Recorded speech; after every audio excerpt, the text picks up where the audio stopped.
Nanobots, naked mole rats, and cancer. Before we start talking about either one of those subjects, I want to talk to you all about telomerase, telomeres, and cancer, and because they're all somewhat connected and yet very much different. So let's first talk about telomeres. So telomeres are segments of repetitive DNA that protects the chromosomes from damage during cellular replication. As you know, cells exist, and after replication, these linear chromosomes exist, and it's not a perfect replication because of that 3' to 5' rule. If you don't know what that is, we'll go over it in another video. And the thing that makes telomeres good is they're the segments of just non-coding DNA at the end of it that doesn't really provide any functional purpose in terms of actually being transcribed into protein, but does protect the damages from happening during cellular replication. Because remember, it's not a foolproof process. It's not perfect.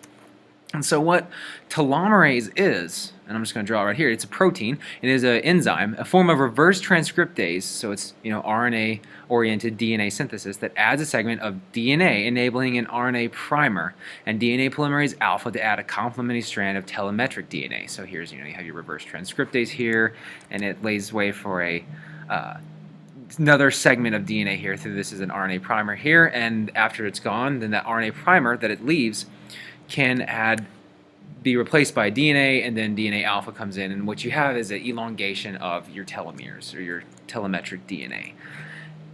I feel the need to mention that telomerase is only really found activated in cancer cells and immune cells of the body. They're not active in your skin, they're not active in your bones, and they're not active in really many other cells than just cancer cells and immune cells, for the purposes of you. Also your germ cells, because yeah, if they were to keep dividing like they do, they'd eventually run out of it.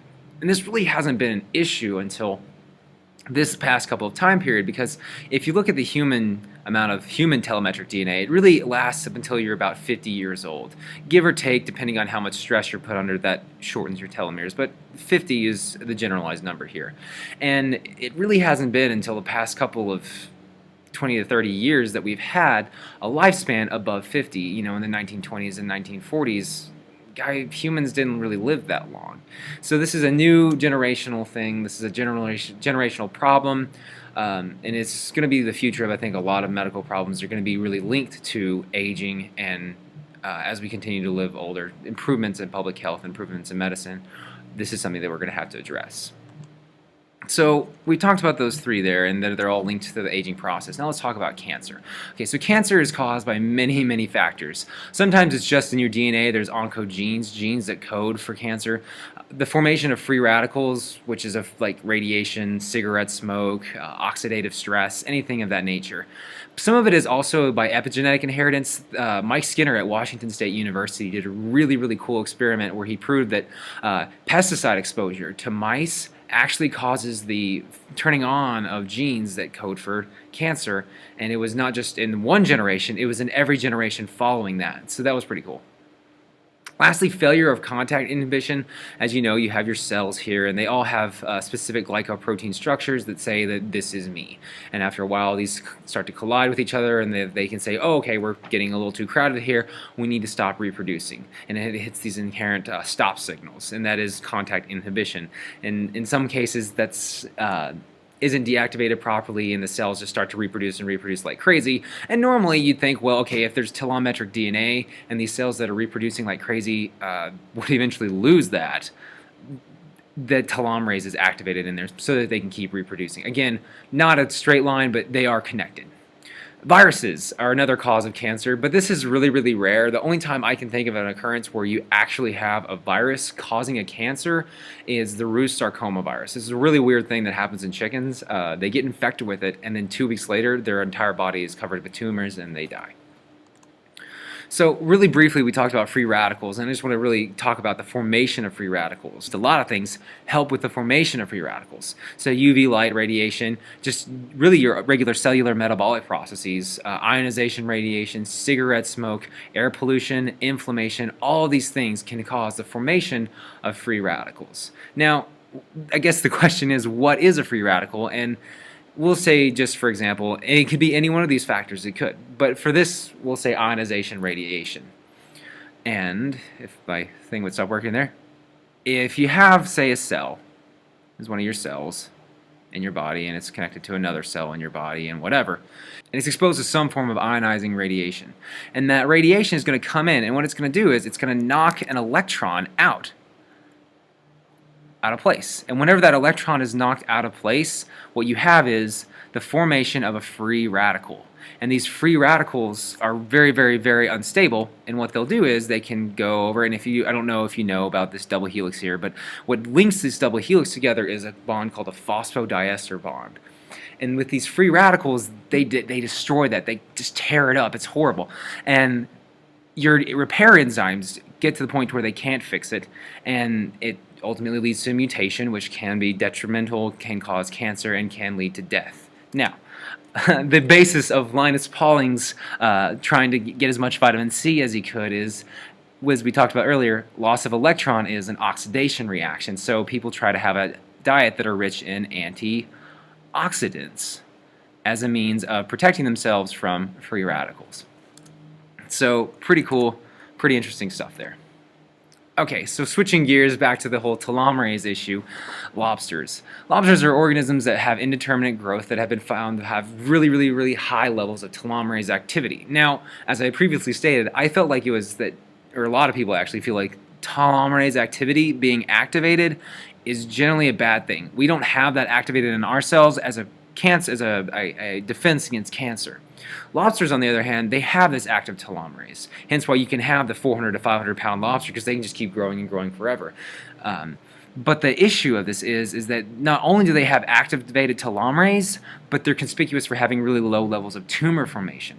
Lobsters and sharks really don't tend to get tumors as much as human beings do. Granted, that doesn't mean that you should go out and start eating lobsters or start taking shark cartilage as a supplement, but it is something that to be noted. All right, these guys, naked mole rats. Both naked mole rats and blind mole rats are prone to exceptionally long lives. The average lifespan of your general just white lab rat is going to be about 2 years of age. Naked mole rats and blind mole rats can live to be 20 to 30 years of age. Some of them are probably older than Alexander the Great. Biologists at the University of Rochester discovered that naked mole rats produce a unique high molecular mass form of hyaluronan. Say that 500 times fast. And what this does is it's found in a specific gene called P16 in the mole rats. It produces copious amount of this, leading to almost perfect contact inhibition. And this is one of the reasons, along with the other one that we're about to talk about later, that neither one of these organisms, naked mole rats or blind mole rats, have ever been observed, spontaneous cancers. Now, humans, being mammals, also have this gene, this P16 gene here. But we don't produce the same effects. We don't produce the copious amounts of it, and we don't have perfect contact inhibition, and likewise, we do have cancer. So the blind mole rat. Again, the biologists at the University of Rochester took some cells out of it, they isolated it, and then they gave it to allow multiple cell divisions. And what happens is after all the cells in the culture died rapidly, they determined that the rapid death occurred because cells recognized that they're growing out of control, that they're reproducing too much. And so instead of having perfect contact inhibition, they just release a protein called interferon beta. And yes, interferons, which I don't know how familiar you are with those, they work against cancers too by recruiting cells to the area to fight it. All right, so cancer vaccine. As of September 2013, the Weiss Institute, Harvard, announced that its melanoma vaccine has entered phase 1 of clinical trials. There have been a lot of means that we've tried to vaccinate for melanoma and for other types of cancers. A lot of them have failed, but the Weiss Institute has done some pretty amazing and pretty impressive stuff, so I'll be curious as to see how that turns out.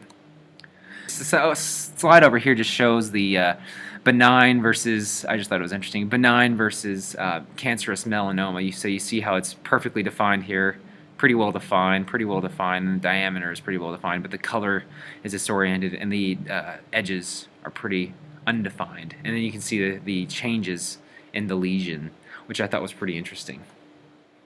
Okay, so if this doesn't blow your mind, I don't really know much what will. Because, you know, the Weiss Institute is the Weiss Institute, they form these nanobots out of a technique called DNA origami, which is where they take these single-stranded DNA, and I don't know how exactly they found this a means to do this. Must have been a lot of computer programming and a lot of biochemistry homework.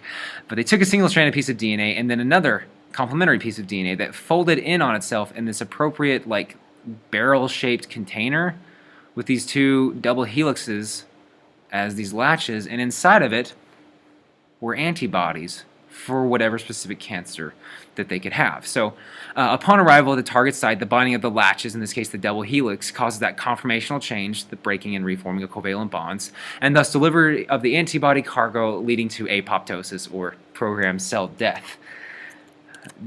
The ability of someone to have done that is crazy, and I just think that's the coolest thing ever.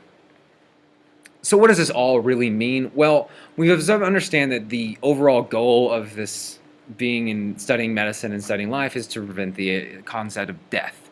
Obviously, we could just grow up and learn how to deal with it, but death is still pretty sad. So we all get sick, we all die. How can we deal with that? Well, naked mole rats, blind mole rats, both exhibit really extreme longevity. They can live for 20 to 30 years. However, they don't have telomerase activated in them.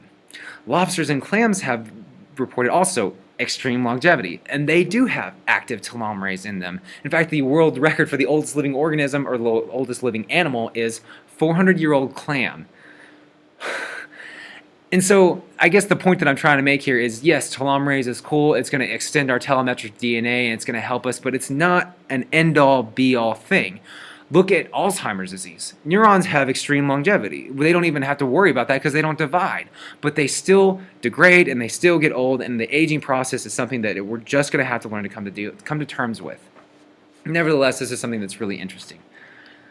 And a special thank to Dr. Rocky Ward out of West Texas A&M University for looking over my slides and helping me out with this. I really appreciate it.